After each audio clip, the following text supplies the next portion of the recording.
Laudetur Jesus Christus, Semper Laudetur. Frères et sœurs, nous sommes en train de vous parler des remèdes à la paresse. Aujourd'hui, nous vous parlerons des remèdes à la paresse, les remèdes tirés de l'Ancien et du Nouveau Testament. Que nous dit l'Ancien Testament? Comment remédier, comment guérir cette maladie? Le tout premier point, il faut méditer la parole de Dieu. La parole de Dieu nous apporte un remède efficace pour guérir des diverses formes de la paresse et nous en préserver. Dans le livre de la Genèse, ce livre nous rappelle la loi universelle du travail et de l'effort. Avant d'être un droit naturel, le travail est un devoir pour tous les hommes, un devoir proclamé par Dieu dès l'origine. Et Dieu dit, Dieu prit l'homme et le plaça dans le jardin pour le cultiver et le garder. Genèse chapitre 2, verset 15. Ayant créé l'homme perfectible, Dieu veut qu'il mette en œuvre toutes ses ressources et atteigne sa perfection par le travail. Après la faute, le travail est devenu pénible.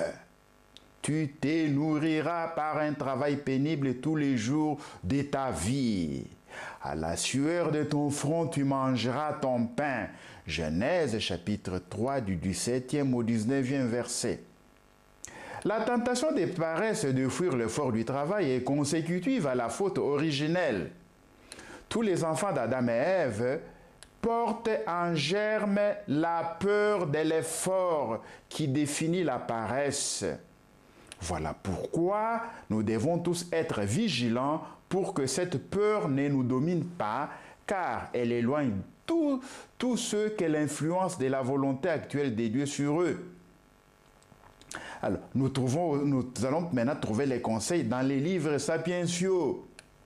Salomon fait appel à la noblesse du cœur de l'homme pour l'inciter au travail. Il propose aux paresseux l'exemple de la fourmi qui, sans que personne la commande, ne cesse de travailler. Cet insecte lui enseigne la sagesse. Va vers la fourmi paresseuse, voit ses mœurs et devient sage. Elle n'a ni chef, ni inspecteur, ni souverain.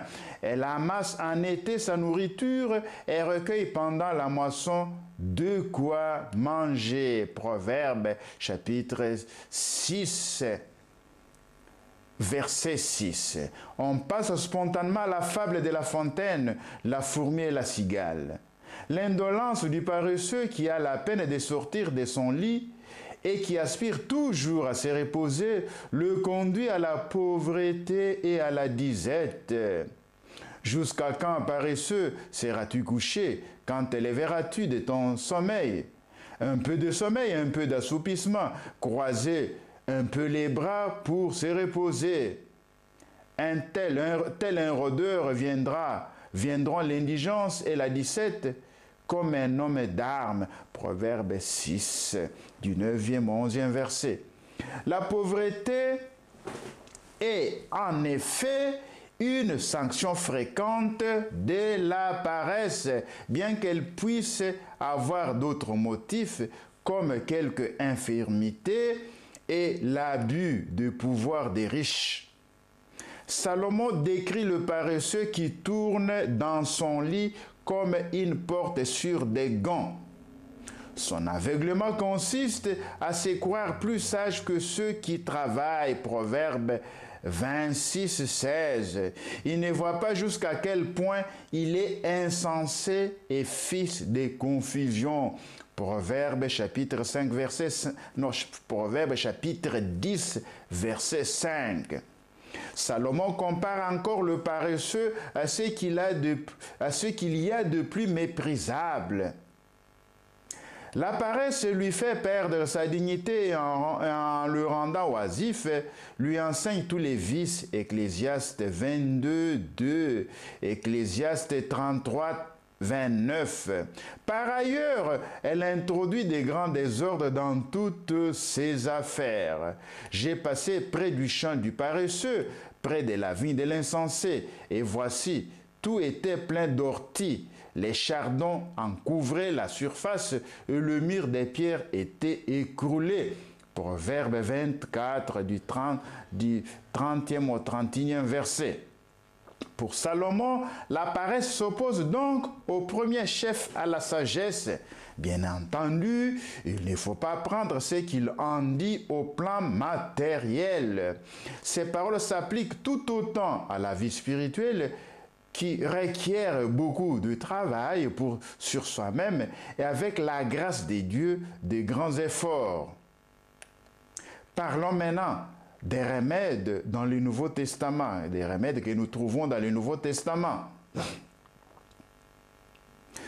Et particulièrement dans l'Évangile, notre Seigneur insiste sur les conséquences désastreuses de la paresse par rapport à notre salut éternel.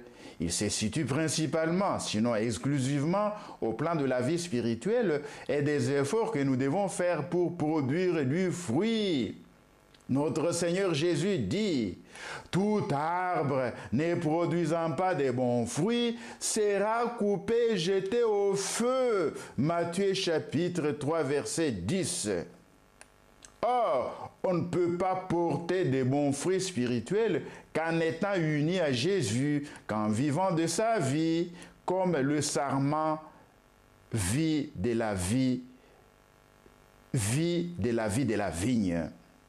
Je suis la vraie vigne, mon Père est le vigneron. Tout sarment qui en moi ne porte pas de fruit, il le retranche, et tout sarment qui porte du fruit, il émonde, afin qu'il porte du fruit plus abondant. Jean, chapitre 15, verset 2.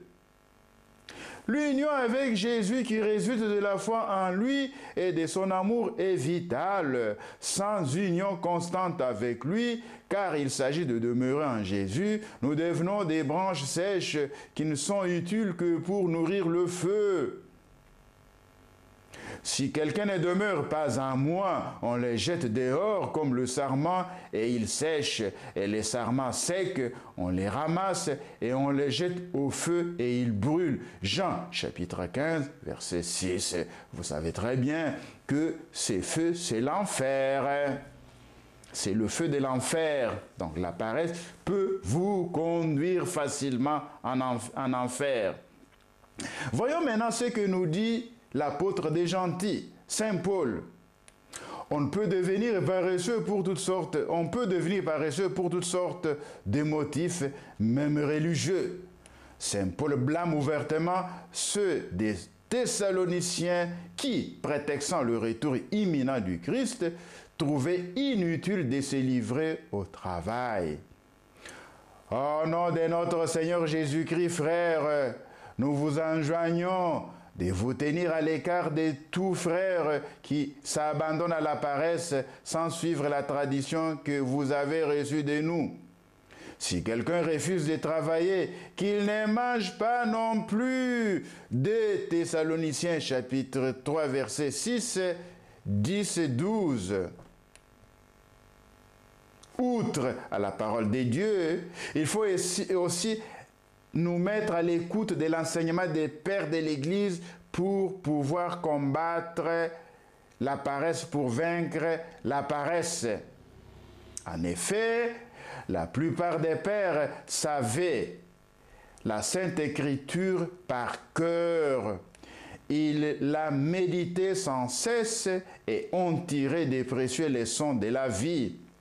Pour nous inciter à la fuir ou à nous en corriger, il stigmatise la paresse comme un très grand mal.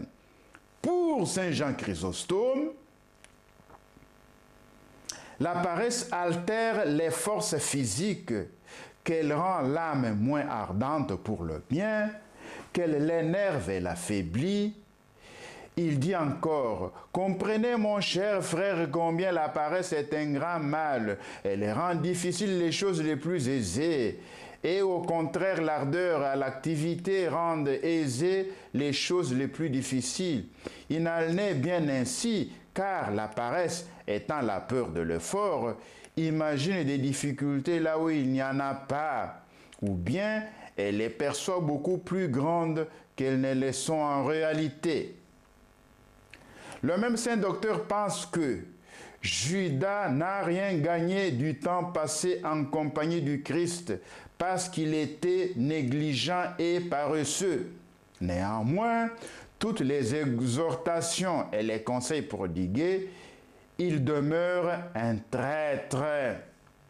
De même, si nous ne sommes pas vigilants, mais que nous cédons à la paresse, nous ne recevrons aucun gain, même de ce qui pourrait nous être grandement utile. Mais cela nous causera plutôt un détriment extrême. Si grand est le mal de la paresse. Un autre moyen qu'il ne faut pas oublier, frères et sœurs, pour guérir de la paresse, c'est la prière et les sacrements. Comme tous les désordres moraux, la paresse est une maladie de l'âme née de la faute originelle. C'est pourquoi on ne peut en obtenir la guérison parfaite que par la grâce du Dieu rédempteur et médecin des âmes, Jésus-Christ. Certes, il faut recourir à tous les moyens naturels qui pourraient nous aider à vaincre la paresse, mais le seul recours à ces moyens demeurera toujours très insuffisant. Si l'on a bien en vue le sens même de notre vie, qui consiste à aimer Dieu de tout son cœur, de toute son âme et de toutes ses forces. Sans Jésus, notre divin Maître, un jour ou l'autre, la paresse aura raison de nous. Sans Jésus, on ne peut pas établir dans les âmes et dans le monde le règne de la paresse. La paresse pourra nous vaincre sans Jésus. C'est-à-dire, pour être plus clair, la peur du renoncement qu'exigent toutes les vertus. Voilà pourquoi le grand secret pour être là où Dieu le veut est faire autant voulu ce que Dieu veut et de la manière qu'il le veut, en n'étant pas vaincu par quelque forme de négligence. En somme, le grand secret de la fidélité à Dieu repose dans l'union de notre âme avec Jésus-Christ. Cette union enracinée dans la foi et la charité s'obtient et s'exerce par une prière qui doit devenir en nous continuelle. Nous devons prier comme les pères du désert qui priaient continuellement, qui répétaient la parole de Dieu continuellement dans leur cœur et faisaient des prières jaculatoires. Après le baptême qui nous a incorporés au Christ, notre union avec lui est confirmée, nourrie, fortifiée par les sacrements, et spécialement par les sacrements des pénitences et de l'Eucharistie. Ici, je dois souligner que la pénitence ou la confession nous guérit. L'Eucharistie aussi nous guérit. D'une rencontre personnelle et fréquente avec Jésus-Christ dans ses sacrements de miséricorde et d'amour, nous avons un besoin absolu. La sédie et la paresse dissipent tous les trésors des vertus. Saint Jean, c'est cela que nous dit Saint Jean Climac. Laudetur Jesus Christus, Saint-Père, Laudetur.